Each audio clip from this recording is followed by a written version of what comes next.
ನಮಸ್ಕಾರ ವೀಕ್ಷಕ. ನಮಸ್ಕಾರ. ಸೊ ಹೊಸ ಅತಿಥಿಗಳು ಅಂತ ಕರಿಬೋದು ನಮ್ಮ ಚಾನಲ್ಗೆ. ಅದಿತ್ ಅಂತೇಳಿ ಅವರ ಹೆಸರು. ಅವ್ರದ್ದೇ ಆದ ಒಂದು ಬೇರೆ ಡೈರೆಕ್ಷನ್ಗಳು, ಅವ್ರದ್ದೇ ಕೆಲವು ಸಾಧನೆಗಳಾಗಿದ್ದಾವೆ.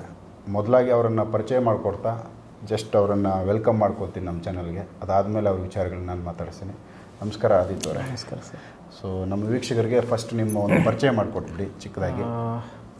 ಅದಿತ್ ಅಂತ ನನ್ನ ಹೆಸರು. ನಾನು ಚೋಟಾಣಿಕೆರೆ ಭಗವತಿ ದೇವಿ ಆರಾಧಕ.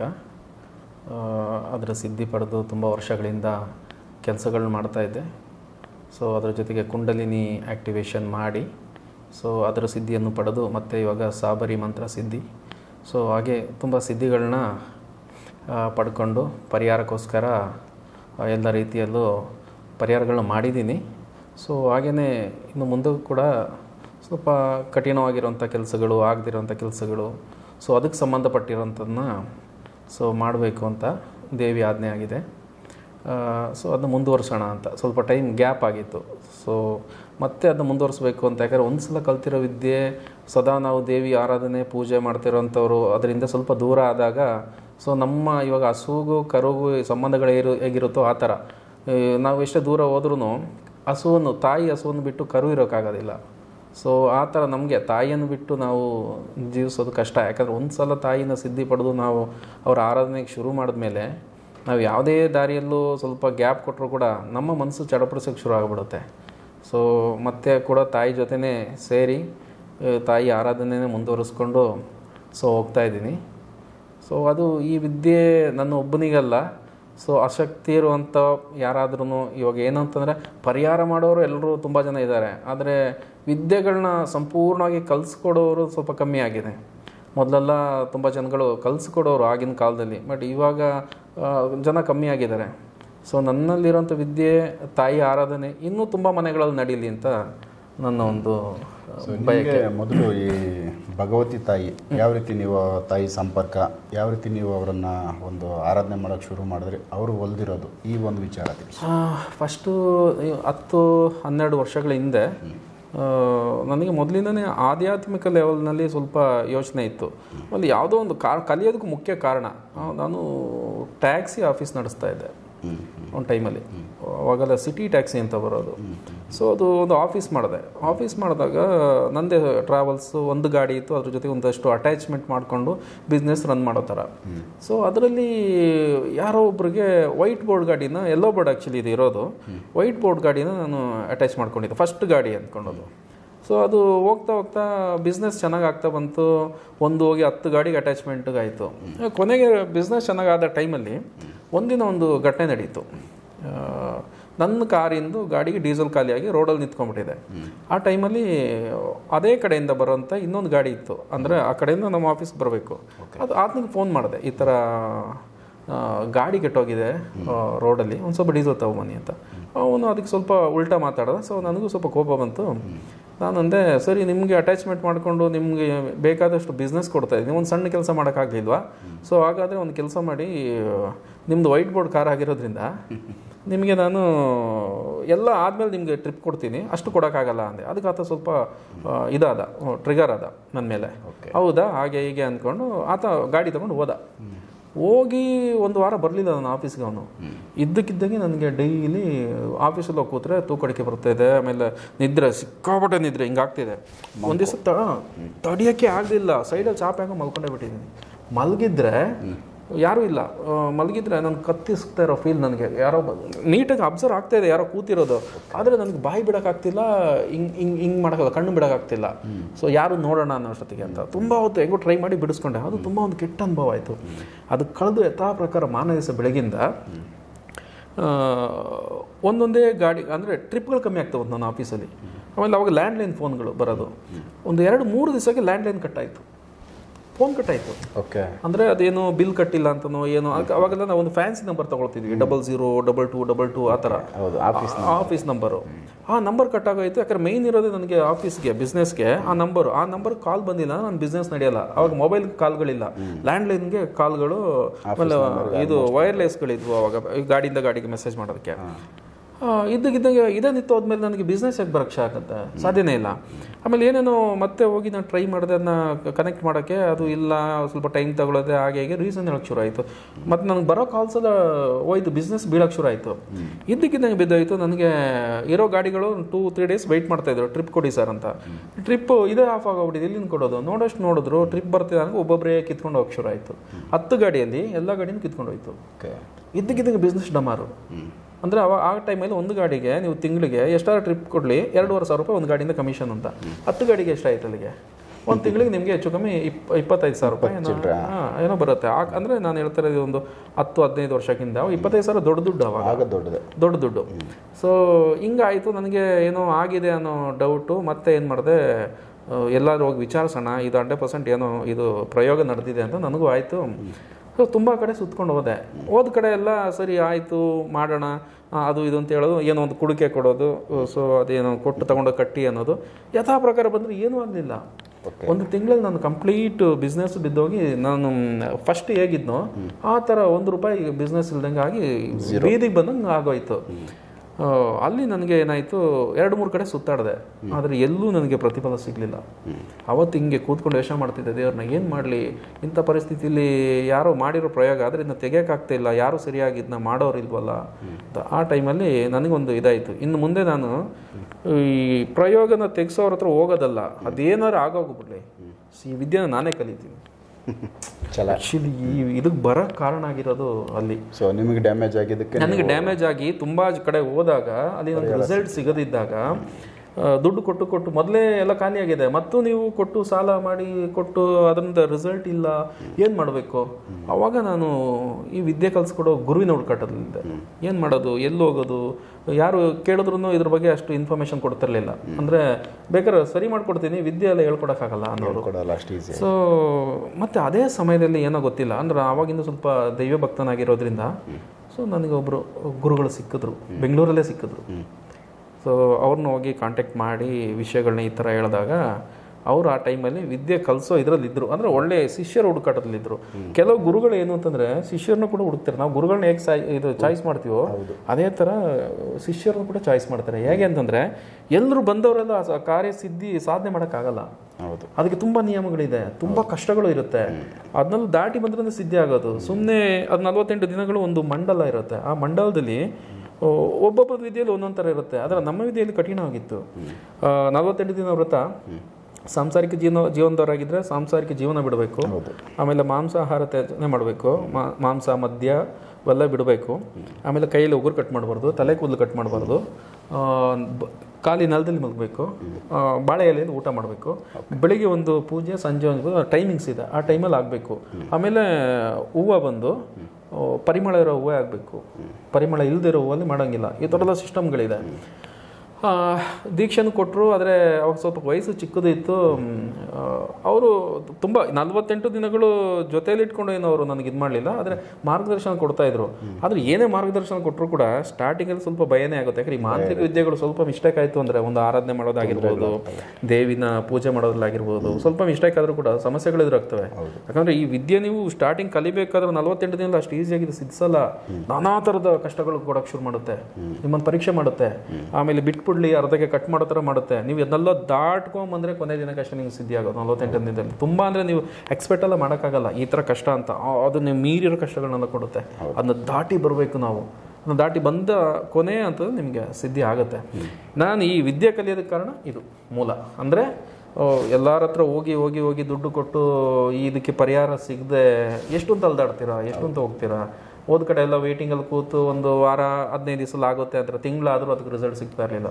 ಬರ್ಬಾರ್ದು. ಕಲಿಬೇಕಂದ್ರೆ ಅದು ತುಂಬ ಕಠಿಣ. ಆಮೇಲೆ ಅದೇ ವಿಷಯದಲ್ಲಿ ಸರಿಯಾದ ಸಮಯಕ್ಕೆ ಸಿಕ್ಕಿದ್ರು. ಬಟ್ ನಾನು ವಿದ್ಯೆ ಕಲಿತು. ಆ ವಿದ್ಯೆನೂ ಹೇಗಾಯಿತು ಅಂದರೆ, ಅವರು ತುಂಬ ಜನ ಶಿಷ್ಯಂದ್ರಿಗೆ ಹೇಳ್ಕೊಟ್ಟಿದ್ದಾರೆ, ಆದರೆ ಅವರು ಯಾರನ್ನೂ ಜೊತೆ ಕರ್ಕೊಂಡು ಹೋಗ್ತಿರ್ಲಿಲ್ಲ. ನಾನು ಅವ್ರಿಗೆ ಸ್ವಲ್ಪ ಪ್ರೀತಿ ಪಾತ್ರವಾದ ಶಿಷ್ಯ ಆಗಿದ್ದೆ. ನನ್ನ ಕರ್ಕೊಂಡು ಹೋಗೋರು ಸ್ಟಾರ್ಟಿಂಗಲ್ಲಿ ಕೆಲಸಕ್ಕೆ ಹೋದಾಗ. ಪ್ರಾಕ್ಟಿಕಲಾಗಿ ನನಗೆ ಇದಾಯಿತು. ಅದಾಗಿ ನಾನು ಸಿದ್ಧಿಯಾಗಿ 10 ದಿವಸಕ್ಕೆ ನಾನು ಶುರು ಮಾಡ್ಬಿಟ್ಟು ಇಂಡಿಪೆಂಡೆಂಟಾಗಿ ಕೆಲಸ. ಒಂದು ಇದಕ್ಕೆ ಮಾಡಿರೋ 1 ವಾರಕ್ಕೆ ಕೆಲಸಗಳು ಸಕ್ಸಸ್ ಆಗ್ತಾ ಬಂತು. ಸಕ್ಸಸ್ ಹೇಗೆ ಅಂದರೆ, ಕೆಲವು ಕಡೆ ಎಲ್ಲ ನೋಡಿ 45 ದಿನಗಳು ಟೈಮ್ ಕೊಡ್ತಾರೆ. 45 ದಿವಸ ಬೇಕು, ನೀವು ಅದನ್ನ ವೆಯ್ಟ್ ಮಾಡಬೇಕಾಗಿದೆ. ನಾನು ಕೆಲಸ ಮಾಡಿ 24 ಅವರ್ಸಲ್ಲಿ ಕೆಲಸ ಆಗ್ತಾಯಿತ್ತು. 24 ಗಂಟೆಯಲ್ಲಿ ಆಗಿದೆ. 24 ಗಂಟೆಯಲ್ಲಿ ಕೆಲಸ ಆಗಿ ಇನ್ನೊಂದು ದೊಡ್ಡ ಒಂದು ಎಕ್ಸಾಂಪಲ್ ಅಲ್ಲೇ ಇದೆ. ಒಬ್ಬರು ಸಿನಿಮಾ ನಿರ್ಮಾಪಕರ ನಡೆದಿರೋ ಘಟನೆ ಇದು.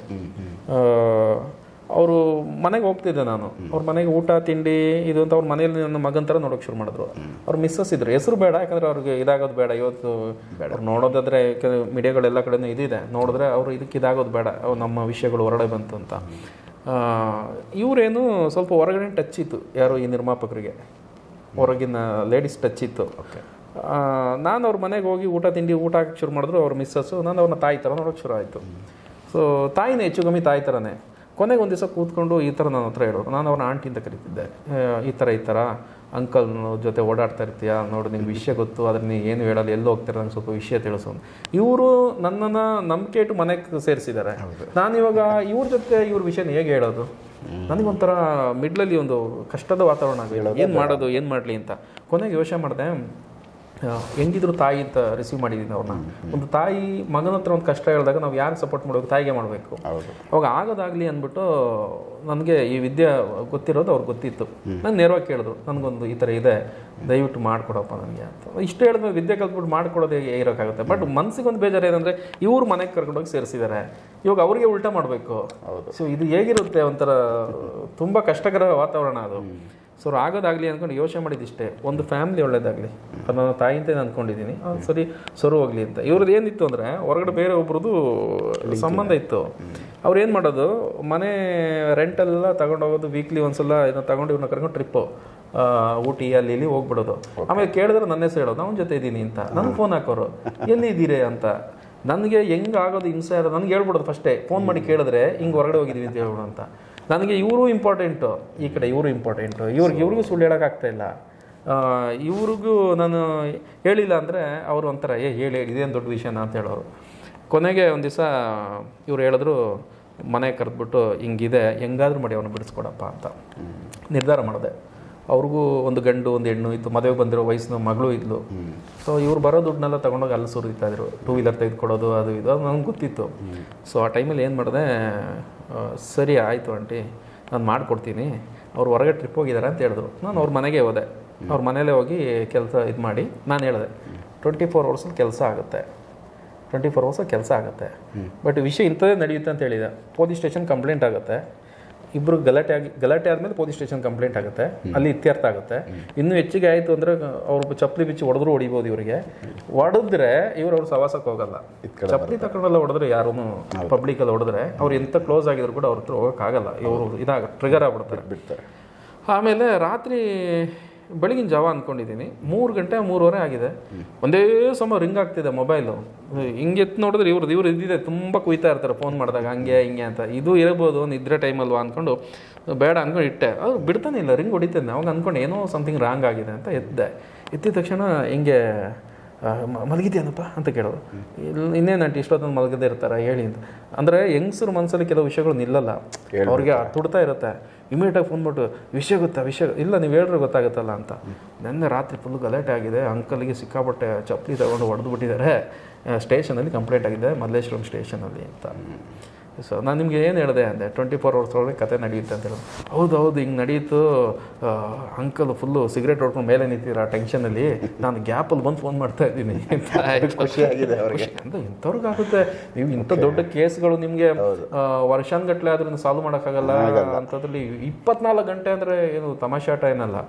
ಆಮೇಲೆ ಬೆಳಿಗ್ಗೆ ಫೋನ್ ನಾನು ಅಂದೆ, ಇವಾಗ ನೀವು ನೆಮ್ಮದಿಯಾಗಿ ಮಲ್ಕೊಳ್ಳಿ, ಬೆಳಿಗ್ಗೆ 8 ಗಂಟೆ ಮೇಲೆ ಮಾಡಿ ಅದೇನಾಗಿದೆ ಹೇಳಿ ಅಂತ. ಆಮೇಲೆ ಸರಿ, ಅಲ್ಲೇನಾಗಿದೆ, ಮುಚ್ಚಳಿಕೆ ಬರವಣಿಗೆಲ್ಲ ಆಗಿದೆ, ನೀವು ಇವರು ಇದಕ್ಕೆ ಹೋಗ್ಬಾರ್ದು, ಅವರು ಇದಕ್ಕೆ ಬರಬಾರ್ದು ಅಂತೆಲ್ಲ ಆಗಿ ಬಿಡುಗಡೆ ಆಗಿ ಅವ್ರನ್ನ ಕಳಿಸಿದ್ದಾರೆ. ಆ ಟೆನ್ಷನ್ ಇವ್ರಿಗೆ, ಯಾಕಂದರೆ ಆ ರಿಲೇಷನ್ ಟಚ್ಚಲ್ಲಿ ಇದ್ರಲ್ಲ, ಸಡನ್ನಾಗಿ ಇವಾಗ ಏನಾಯಿತು ಅಂತ ಇವರು ಕನ್ಫ್ಯೂಸ್, ಸಡನ್ನಾಗಿ ಏನಾಗೋಯ್ತು ಇಷ್ಟು ಇಮಿಡಿಯೇಟ್ ಆಗಿ ಅಂತ. ಆಮೇಲೆ ಇವ್ರು ಏನು ಮಾಡಿದ್ರು, ಮತ್ತೆ ಅವ್ರನ್ನ ಹೊಂದಿಸ್ಕೊಳ್ಳೋಕೆ ಕೇರಳಕ್ಕೆ ಹೊರಡ್ತಾ ಇದ್ದಾರೆ. ಅಲ್ಲೋಗಿ ಅಲ್ಲಿಂದ ಹೋಗಿ ಇವ್ರು ವಶೀಕರಣ ಮಾಡಿಸ್ಕೊಂಬರಕ್ಕೆ. ಇವ್ರು ಇಲ್ಲಿ ಅವ್ರು ಆ ಕಡೆ ದಾಟಿದ ತಕ್ಷಣ ನಂಗೆ ಕಾಲ್ ಆಗ್ತಾರೆ, ಅಂಕಲ್ ಕೇರಳ ಹೊರಟಿದ್ದಾರೆ ಹಾಗೆ ಹೀಗೆ ಅಂತ, ನೀವು ಏನಾರು ಬಂದು ಮಾಡ್ಕೊಡ್ಲೇಬೇಕು ಅಂತ. ನಾನೊಂದು ಸ್ಟ್ರಾಂಗ್ ಆಗಿ ಮಾಡಿಕೊಟ್ಟಿದ್ದೆ, ಅವ್ರಿಗೆ ಏನಾರು ಮಾಡ್ಕೊಳ್ಳಿ ಏನೂ ಆಗಲ್ಲ, ಒಂದು ಸಲ ಬಿಡುಗಡೆ ಆಯಿತು ಅಂದರೆ ಇವ್ರು ಮತ್ತೆ ಒಂದಾಗಲ್ಲ ಅಂತೇಳಿ. ನಮ್ಮದ್ರಲ್ಲಿ ಕೆಲವು ಇದಿದೆ ಅದರಲ್ಲಿ, ಏನು ಅಂದರೆ ಯಂತ್ರ ಬರೆದಾದ್ಮೇಲೆ ಸ್ಮಶಾನದಲ್ಲಿ ಹೋಗಿ ಇದಿರುತ್ತೆ ಏನು ಸಮಾಧಿ, ಆ ಸಮಾಧಿಯಲ್ಲಿ ಅದನ್ನ ತಗೊಂಡು ಉಳ್ಬೇಕು ಆ ವಸ್ತುನ. ಓಕೆ. ಅದು ಹೇಗೆ ಕೆಲಸ ಅಂದರೆ ಹೊಸ ಸಮಾಧಿ ಇದ್ರೆ ಅಂತೂ ಇಮ್ಮಿಡಿಯೇಟ್ ಕೆಲಸ ಆಗುತ್ತೆ. 2 ದಿವಸ 3 ದಿವಸ ಆಗಿರುತ್ತಲ್ಲ, ಆ ಸಮಾಧಿಯಲ್ಲಿ ಊತ್ರೆ ಅಂತ ಇದು ಅದೇ ಆಗಿರೋದು.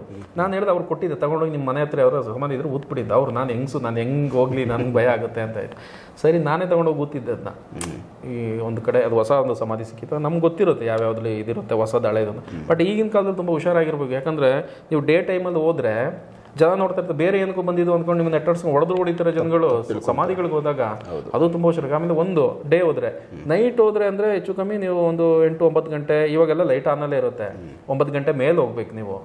10 ಗಂಟೆಗೆ ಹೋಗೋ ಮೀಟ್ರ್ ಯಾರಿಗಿದೆ? ಹೊಸ ಗುಂಡಿ ಆಗಿ ಹೋಗೋ ಮೀಟ್ರ್ ಯಾರಿಗಿದೆ? ಬಟ್ ಈ ವಿದ್ಯೆ ಎಲ್ಲ ತುಂಬ ಇಂಪಾರ್ಟೆಂಟು. ಇನ್ನೊಂದು ವಿಷಯ ಅಂತ ಹೇಳ್ತೀನಿ ನೋಡಿ ಸರ್, ಅಲ್ಲಿ ಹೋಗಿ ಸಮಥಿಂಗ್ ನೀವು ರಾಂಗ್ ಆಗಿ ಅಗಿಬೇಕಾದ್ರೂ ಊದ್ಬೇಕಾದ್ರೂ ಎಲ್ಲಾದ್ರೂ ನೀವು ವೈಬ್ರೇಟ್ ಆಗ್ಬಿಟ್ರೆ ಏನಾರು ಹೊಡೀತು ಅಂತ ಇಟ್ಕೊಳ್ಳಿ, ಲೈಫಲ್ಲಿ ನಿಮ್ಮನ್ನು ಸರಿ ಮಾಡೋಕ್ಕಾಗಲ್ಲ. ಸೊ ಯಾವ ದುಶ್ಶಕ್ತಿಗಳು ಬಂದು ಅಲ್ಲೇನಾದ್ರು 100% ನಿಮಗೆ ಅಲ್ಲ, ನಿಮ್ಗೇನಾದ್ರೂ ಭಯ ಬಂದ್ಬಿಟ್ರೆ ಹೊಸ ಗುಂಡಿ ಬೇರೆ, ಅದನ್ನ 2 ದಿವಸ ಆಗಿದ್ದನ್ನು ತೂತ್ ತೆಗಿಯೋದು ಅಂದರೆ ತಮಾಷೆನ ಆಗೋದು.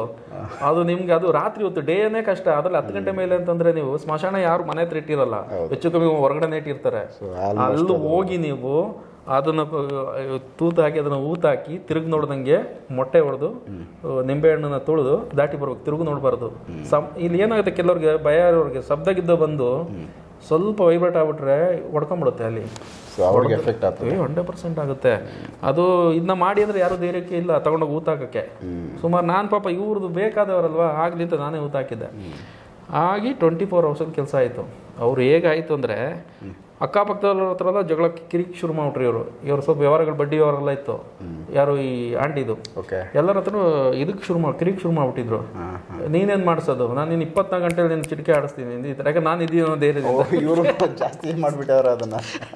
ನನಗೆ ಇವ್ರು ಎಲ್ಲರ ಹತ್ರ ಕಿರಿಕ್ ಇತ್ಕೊಳ್ಳೋದು, ನನಗೆ ಫೋನ್ ಹಾಕೋದು, ಇವ್ರು ಹಿಂಗೆ ಮಾಡ್ಬಿಟ್ಟಿದ್ರೆ ದುಡ್ಡು ಕೊಡ್ತಾ ಇಲ್ಲ, ಏನು ಮಾಡ್ಬೇಕು ಅಂತ. ನಾನು ಆಂಟಿ ನೀವು ಇದನ್ನ ಜಾಸ್ತಿ ಮಾಡೋದ್ರೆ ಕಷ್ಟ ಆಗುತ್ತೆ, ನಾನು ಬರೀ ನಿಮ್ಮನೆ ಕೂತ್ಕೋಬೇಕಾಗತ್ತೆ, ಆಮೇಲೆ ಇದಕ್ಕೆ ಕೂತ್ಕೋಬೇಕು. ಆದರೆ ಹಣದ ವಿಷಯದಲ್ಲಿ ಹಿಂಗೆತ್ತಿ ಇಟ್ಬಿಡೋರು, ಕೇಳೋ ಅವಶ್ಯಕತೆ ಇಲ್ಲ. ಯಾಕೆಂದ್ರೆ ಕೆಲಸ ಆಯಿತು ಅಂತಂದ್ರೆ ಎಲ್ಲರೂ ಅಷ್ಟೇನೆ, ನೀವು ಕೇಳೋದೇ ಬೇಕಾಗಿಲ್ಲ.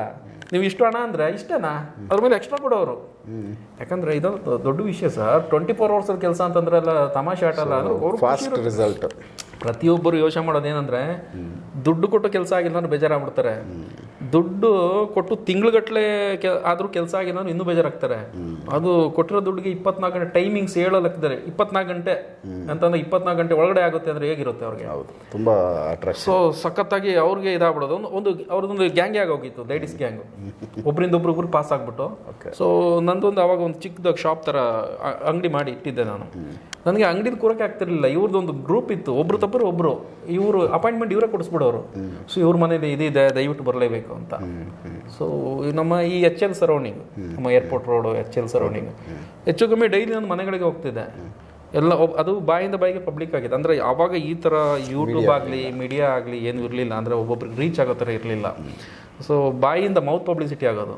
ಸೊ ಆಮೇಲೆ ನನಗೂ ಒಂದು ಅಷ್ಟು ಆಸಕ್ತಿ ಇರಲಿಲ್ಲ. ಅಂದರೆ ವಯಸ್ಸು ಸ್ವಲ್ಪ ಚಿಕ್ಕದಿತ್ತು ಅವಾಗ, 10-15 ವರ್ಷಕ್ಕೆ ಹಿಂದೆ ಅಂತ ಯೋಚನೆ ಮಾಡಿ. ಅಂದರೆ ಅವಾಗ ನನಗೆ ಇದ್ರ ಬಗ್ಗೆ ಅಷ್ಟು ಆಸಕ್ತಿ ಇರಲಿಲ್ಲ. ವಿದ್ಯೆ ಚೆನ್ನಾಗಿ ಹೊಲ್ದಿತ್ತು, ಆದರೆ ನನಗೆ ಆಸಕ್ತಿ ಇರಲಿಲ್ಲ. ನಾನು ಬೇರೆ ಏನೋ ಮಾಡಬೇಕು ಅಂತ ಬೇರೆ ಇದಕ್ಕೆ ಮೀಡಿಯಾ ಫೀಲ್ಡು ಅದು ಇದು ಅಂತ ಇದಕ್ಕೆ ಹೋಗ್ತಾ ಇದ್ದೆ. ಸೊ ಬಿಟ್ಬಿಟ್ಟಿದ್ದೆ ಸ್ವಲ್ಪ ಟೈಮ್ ಕೂಡ. ಅಂದರೆ ತುಂಬ ಜನ ಹೇಳೋರು, ದಯವಿಟ್ಟು ಬಿಡಬೇಡಿ ಸರ್ ಈ ಕೆಲಸನ, ನಿಮಗೆ ಅಷ್ಟು ಮಾಡಿದ್ದು. ಅಂದರೆ ಕೆಲವರು ಶಾಪಿಗೆ ಬಂದಾಗ ಅವ್ರಿಗೇನೋ ಸಮಸ್ಯೆಗಳು, ಈ ಪ್ರಯೋಗಗಳಾಗಿದ್ದು ಎಲ್ಲೂ ಸರಿ ಹೋಗಿರಲಿಲ್ಲ. ನನ್ನ ಎಲ್ಲೂ ಕೂರಿಸ್ಬಿಟ್ಟು ಅವ್ರಿಗೆ ಮಂತ್ರ ಇಲ್ಲಿ ನಾನು ಜಪ ಮಾಡ್ತಾಯಿದ್ರೆ ಅವ್ರು ಹೀಗಾಗಿ ಬಿದ್ದೋಗಿದ್ದವ್ರು ಇದ್ದಾರೆ. ಅವ್ರು ಹೇಳೋರು, ನನಗೆ ಈ ಥರ ಎಕ್ಸ್ಪೀರಿಯೆನ್ಸ್ ನನಗೆ ಎಲ್ಲೂ ಆಗಿರಲಿಲ್ಲ. ಫಸ್ಟ್ ಟೈಮ್ ನನಗೆ ಈ ಥರ ಒಂದು ಕಡೆ ಮಂತ್ರ ಜಪ ಮಾಡ್ತಾ ಇರ್ಬೇಕಾದ್ರೆ ಕೂರಿಸಿ ಅವ್ರು ಮಂಡಳ ಹಾಕ್ಬಿಟ್ಟು, ಅವ್ರದ್ದು ಸಮಸ್ಯೆಗೆ ಅಂತ ಮಂಡಳ ಹಾಕ್ಬಿಟ್ಟು ಅವ್ರಿಗೆ ಕೂರಿಸ್ಬಿಟ್ಟು ಅದ್ರ ಮಧ್ಯೆಯಲ್ಲಿ ಮಂತ್ರ ಜಪ ಮಾಡ್ತೀವಿ. ಕೆಲವ್ರು ಗೊತ್ತಿಲ್ಲ ಹೇಗೆ ಮಾಡ್ತಾನೆ ಅಂತ, ಕೆಲವರು ನಿಂಬೆಹಣ್ಣಿಂದ ಇದು ತೆಗಿತಾರೆ. ನಮ್ದು ಹಿಂಗಿಲ್ಲ, ಡೈರೆಕ್ಟಾಗಿ ಕೂರಿಸ್ಬಿಟ್ಟು ಅವ್ರಿಗೆ ತಕ್ಕನಾಗಿ ಮಂಡಳ ಹಾಕಿ ಕೂರಿಸಿ 108 ಬಾರಿ ಒಂದು ಮಂತ್ರ ಜಪ ಮಾಡ್ತಾಯಿದ್ರೆ ಏನೇ ಇರಲಿ ಕಾರಣ ಎದ್ಬಿಡುತ್ತೆ. ಅವ್ರಿಗೆ ಅನುಭವ ಆಯ್ತದ. ಅವ್ರು ಫಸ್ಟ್ ಟೈಮ್ ಆಯ್ತು ಆಗಿರೋದು. ಸುರೋಯ್ತು ಅವ್ರಿಗೆಲ್ಲ ಸುರೋಯ್ತು. ಬಟ್ ಅವ್ರಿಗೆ ದೊಡ್ಡ ಸಾಹಿತಿಗಳು, ಅವರು ನಂಬರ್ ಇದೆ, ಆದರೆ ವಿಷಯಗಳು ಗೊತ್ತಿಲ್ಲ. ಇವಾಗ ಅವ್ರು ನಾನು ಮತ್ತೆ ಶುರು ಮಾಡಿರೋದು ಕೇಳಿದರೆ ಅವರು ಹೇಳಿರೋರು ಅವ್ರ ಅನುಭವನ, ಅದ್ಭುತ ಅನುಭವ. ದೊಡ್ಡ ಸಾಹಿತಿಗಳು, ಹೆಸರಿದೆ ಅವರಿಗೆ. ಇವಾಗ ಅಂದರೆ ಅವತ್ತಿನ ದಿನದಲ್ಲೂ ಕಷ್ಟ ಇತ್ತು, ಯಾಕಂದರೆ ಏನೇನೋ ಅವ್ರಿಗೆ ಮಾಡಿ ಕೈಗೆ ಮುಟ್ತಾ ಇಲ್ಲ ಯಾವ ಕೆಲಸಗಳು. ಸೊ ಇವತ್ತು ದೊಡ್ಡ ಇದರಲ್ಲಿದ್ದಾರೆ, ಬಟ್ ಅವ್ರಿಗೆ ಅನುಭವ ಆಗಿದೆ. ಸೂಪರ್. ಮತ್ತು ಈಗ ಇದೊಂದು ನಿಮ್ಮ ಅನುಭವಗಳು, ಕೆಲವೊಂದಷ್ಟು ವಿಚಾರಗಳು ನೀವು ಮಾಡಿರೋ ಕೆಲವೊಂದಷ್ಟು. ಆಮೇಲೆ ಇನ್ನೊಂದು ಏನಂದರೆ, ಇದು ಒಂದು 10 ವರ್ಷ ಹಿಂದೆ ಆಗಿರೋದ್ರಿಂದ ಸಮಸ್ಯೆಗಳು ಕಾಂಟ್ಯಾಕ್ಟ್ ಮಿಸ್ ಆಗಿದೆ ಅವ್ರದೆಲ್ಲ. ಈಗಿಂದು ನನ್ನ ಕೆಲಸ ಆಗಿದ್ರೆ ಎಲ್ಲರಿಗೂ ಇಲ್ಲೇ ಇಮಿಡಿಯೇಟಾಗಿ ಇಡಿಸ್ತಾ ಇದೆ. ನಾನು ಫೋನು ಹಾಕ್ಸ್ಬಿಟ್ಟು ನಿಮ್ಮ ಅನುಭವ ಹೇಳಿ ಅಂತಂದ್ರೆ ಅವ್ರು ಹೇಳಿರೋರು ಹೇಗೆ ಹೇಳಿರೋರು ಅಂದರೆ ಖಡಕ್ಕಾಗಿ ಹೇಳಿರೋರು ಇಷ್ಟು ಕಥೆಗಳು ಇಂಥ ದಿನದಲ್ಲಾಗಿದೆ ಅಂತ. ತುಂಬ ಟೈಮ್ಗಳಾಗೋಗ್ಬಿಡ್ತು ನಾನು ಮತ್ತೆ, ಯಾಕಂದರೆ ದೇವಿ ಆರಾಧನೆಯಲ್ಲಿ ಇವಾಗ ಸ್ವಲ್ಪ ವಯಸ್ಸು ಕೂಡ ಮಾಗ್ತಲ್ವಾ, ಇವಾಗ ಆಧ್ಯಾತ್ಮದ ಕಡೆಗೆ ಇದ್ರ ಕಡೆಗೆ ಬಾಗ್ಬಿಟ್ಟಿದ್ದೀನಿ. ಸೊ ಆಮೇಲೆ ಈ ಕುಂಡಲಿನಿ ಆ್ಯಕ್ಟಿವೇಶನ್ಸ್ ಎಲ್ಲ ಆದಮೇಲೆ, ಕುಂಡಲಿನಿ 6 ತಿಂಗಳು ಕುಂಡಲಿನಿ ಮಾಡಿದೆ. ಸೊ ಆ್ಯಕ್ಟಿವೇಶನ್ ಎಲ್ಲ ಆದಮೇಲೆ ಸಂಪೂರ್ಣವಾಗಿ ಆಧ್ಯಾತ್ಮಕ್ಕೆ ಹೋಗಿದೆ. ಮತ್ತು ಇದು ನನ್ನ ಮೂಲ ತಾಯಿ, ಇದೂ ಅದು ಎರಡೂ ಇವಾಗ ಇದಾಯಿತು. ಕುಂಡಲಿನಿ ಆ್ಯಕ್ಟಿವೇಟ್ ಆದಮೇಲೆ ಸೊ ಇದು ಎರಡೂ ಆದಾಗ ಆಧ್ಯಾತ್ಮ ಇದು ವಯಸ್ಸು ಮಾಗ್ತಾ ಬಂತು. ಸೊ ಇದು ಬಂದಾಗ ಎರಡೂ ಜೊತೆ ಆದಾಗ ಇವಾಗ ಕಂಪ್ಲೀಟಾಗಿ ಇನ್ನೇನು ಮುಂದಕ್ಕೆ ಜೀವನ ಇಷ್ಟೇ. ಒಂದು ದೇವಿ ಇದ್ರಲ್ಲಿ ಬಂದಮೇಲೆ ನಾವು ಕೊನೆವರೆಗೂ ದೇವಿ ಆರಾಧನೆ, ದೇವಿ ಪೂಜೆ ಸಂಬಂಧಪಟ್ಟಿದ್ದು. ಆದರೆ ಕೇಸ್ಗಳು ಹೇಗೆ ಅಂತಂದರೆ ತುಂಬ ಅತಿಯಾಗಿ ಕಷ್ಟ, ಎಲ್ಲೂ ಏನೂ ಆಗಲೇ ಇಲ್ಲ ಅಂತ ನೋಡಿದ್ರೆ ಅಂಥ ಇದನ್ನೆಲ್ಲ ಮಾಡಿಕೊಡ್ತೀನಿ. ಆದರೆ ತುಂಬಾ ಎಲ್ಲ ಗುಡ್ಡೆ ಹಾಕೊಂಡು ಕೆಲಸ ಮಾಡ್ತೀನಿ ಅಂತಲ್ಲ, ಹಣದ ಆಸೆಗೋಸ್ಕರ ಗುಡ್ಡೆ ಹಾಕೊಂಡೆಲ್ಲ ಇಷ್ಟೇ ದಿನಕ್ಕೆ ಬನ್ನಿ ಎಲ್ಲನೂ ಕೂರಿಸ್ಕೊಂಡು ಮಾಡ್ತೀನಿ ಅಂತಲ್ಲ. So limited. ಸೊ ಇದು ಪಾಪ ಅತಿಯಾಗಿ ಏನು ಮಾಡೋಕ್ಕಾಗಿಲ್ಲ, ತುಂಬ ಕಷ್ಟದಲ್ಲಿದ್ದಾರೆ ಅಂತಂದರೆ ನ್ಯಾಯಸಮ್ಮತವಾಗಿ. ಸೊ ಇದು ನೆಕ್ಸ್ಟ್ ನಾವು ಮಾತಾಡೋಣ ನೆಕ್ಸ್ಟ್ ಎಪಿಸೋಡಲ್ಲಿ. ಅಂದರೆ ಈಗ ಭಗವತಿ ತಾಯಿ, ಕುಂಡಲಿನಿ ಆಕ್ಟಿವೇಶನ್, ಆಮೇಲೆ ಕರ್ಣ ಪಿಶಾಚಿ, ಕಿವಿಯಲ್ಲಿ ಬಂದಿರೋ ಸಾಧನೆ ಆಗೈತೆ. ಪಿಶಾಚಿ ಅಲ್ಲ, ಯಕ್ಷಿಣಿ, ಕರ್ಣ ಯಕ್ಷಿಣಿನ, ಸರಿ, ಕರ್ಣ ಯಕ್ಷಿಣಿ. ಅದು ಏನು ಅಂದರೆ ಭಗವತಿ ಸಿದ್ಧಿ ಏನು ಅಂದರೆ ನಿಮ್ಮ ಕೆಲಸಗಳನ್ನ ಸಕ್ಸಸ್ ಮಾಡಿಕೊಡುತ್ತೆ. ಆದರೆ ಭಗವತಿ ನಿಮಗೆ ಬಂದು ಏನು ಹೇಳಲ್ಲ. ಸೊ ಯಾರ್ದು ವಿಷಯ ಯಕ್ಷಿಣಿ ಸಿದ್ಧಿ ಇದೆ ಅದರಲ್ಲಿ. ಯಕ್ಷಿಣಿ ಸಿದ್ಧಿ ಆದರೆ ಬಂದಿರೋ ವ್ಯಕ್ತಿದ ಸಮಸ್ಯೆ ಏನು ಸಮಸ್ಯೆ ಕೇಳಿದ್ರು ಅದಕ್ಕೆ ಉತ್ತರ ಅವ್ರು ಹೇಳ್ತಾರೆ. ಕರ್ಣ ಯಕ್ಷಿಣಿ ಹೇಳುತ್ತೆ. ಅಂದರೆ ಅವ್ರು ಕೇಳಬೇಕು, ಕ್ವಶನ್ ಕೇಳಬೇಕು. ನನಗೆ ಸಮಸ್ಯೆಗಳು ಈ ಥರದ್ದು ಆಗಿದೆ, ಕಾರಣ ಏನು, ಇದು ಯಾವ ಕಾರಣಕ್ಕೆ ಬಂದಿದೆ ಅಂದರೆ ಅದು ಕರೆಕ್ಟ್ ಆದ ಉತ್ತರನ ಕರೆಕ್ಟಾಗಿ ಕೊಡುತ್ತೆ. ಬಗ್ಗೆ ನೆಕ್ಸ್ಟ್ ಮಾತಾಡೋಣ ಖಂಡಿತ. ಸೊ ವೀಕ್ಷಕರೇ, ಇದು ಅದಿತ್ ಅಂತೇಳಿ ಹೊಸ ಒಂದು ಪರಿಚಯ ನಮ್ಮ ಚಾನಲಲ್ಲಿ. ಸೊ ಅವ್ರ ಬಗ್ಗೆ ಇದು ಫಸ್ಟ್ ಎಪಿಸೋಡು. ನೆಕ್ಸ್ಟು ಅವರಲ್ಲಿ ಒಂದಷ್ಟು ಏನು ಸಾಧನೆಗಳಿದ್ದಾವೆ, ಯಾವ ರೀತಿ ಅವರಲ್ಲಿ ಶಕ್ತಿ ಸಂಪಾದನೆ ಮಾಡ್ಕೊಂಡಿದ್ದಾರೆ, ಸೊ ಯಾವೆಲ್ಲ ಕೆಲಸಗಳನ್ನ ಅವರು ಮಾಡಿಕೊಡ್ತಾರೆ, ಮತ್ತು ವಿದ್ಯೆಗಳು ಹೇಳ್ಕೊಡ್ತಾರೆ ಹುಡುಗರಿಗೆ, ಕಲಿಯೋ ಆಸಕ್ತಿ ಇರೋರಿಗೆ. ಸೊ ಈ ವಿಚಾರಗಳನ್ನ ನಾನು ಮುಂದಿನ ನೆಕ್ಸ್ಟ್ ಎಪಿಸೋಡಲ್ಲಿ ಮಾತಾಡ್ತೀನಿ. ಪರ್ಟಿಕ್ಯುಲರ್ ಆಗಿ ಇದನ್ನೇ ಇಟ್ಕೊಂಡಿರೋದು ಏನು ಅಂದರೆ, ನಾನು ವಿದ್ಯೆ ಕಲಿಬೇಕಾದ್ರೆ ಯಾರು ವಿದ್ಯೆಗಳನ್ನ ಇದನ್ನ ನನಗೆ ಯಾರು ಕಲ್ಸೋಕ್ಕೂ ರೆಡಿ ಇರಲಿಲ್ಲ, ಇದೂ ಇಲ್ಲ. ತುಂಬ ಜನಕ್ಕೆ ಇರುತ್ತೆ, ಕಲ್ತ್ಕೋಬೇಕಂತ ಆಸಕ್ತಿ ಇರುತ್ತೆ, ಅದರ ಸರಿಯಾದ ಗುರುವಿನ ಮಾರ್ಗದರ್ಶನ ಆಗಲಿ ಈ ವಿದ್ಯೆನ ಕಂಪ್ಲೀಟಾಗಿ, ಇದು ಅಷ್ಟು ಈಸಿ ಅಲ್ಲ. A to Z ನೀವು ಈ 48 ದಿನ ಮಂಡಲನ ಪ್ರಾರಂಭದಿಂದ ಕೊನೆಯವರೆಗೂ ನೀಟಾಗಿ ಹೇಳ್ಕೊಡ್ಬೇಕು. ಇಲ್ಲಾಂದರೆ ಇದು ಉಪಯೋಗ ಬರಲ್ಲ. ಒಂದು ತಿಳ್ಕೊಂಡು ಒಂದು ಇದಾಯ್ತಂದರೆ ಆ ಪ್ರೊಸೀಜರ್ ಇರಲ್ಲ. ಸ್ಟಾರ್ಟ್ ಮಾಡಿ ಅದನ್ನ ಹೇಗೆ ಮಾಡಬೇಕು, ಯಂತ್ರ ಹೇಗೆ ಬರಿಬೇಕು, ಆಮೇಲೆ ಅದಕ್ಕೆ ಪ್ರಾಣ ಪ್ರತಿಷ್ಠಾಪನೆ ಹೇಗೆ ಮಾಡಬೇಕು. ಕಂಪಲ್ಸರಿ ಒಂದು ಯಂತ್ರ ಕಟ್ ಮಾಡಿದ್ರೆ ಅದಕ್ಕೆ ಪ್ರಾಣ ಪ್ರತಿಷ್ಠೆ ಕೊಡಬೇಕು, ಯಾವುದಕ್ಕೆ, ತಗಡಿಗೆ. ಇಲ್ಲಾಂದ್ರೆ ಅದು ವರ್ಕ್ ಆಗಲ್ಲ. ಸೊ ಅದ್ರ ಬಗ್ಗೆ ಮುಂದೆ ಖಂಡಿತ. ಸೊ ಮಿಸ್ ಮಾಡಿದ ಎಪಿಸೋಡ್ ನೋಡ್ತಾ ಹೋಗಿ. ನಮಸ್ಕಾರ.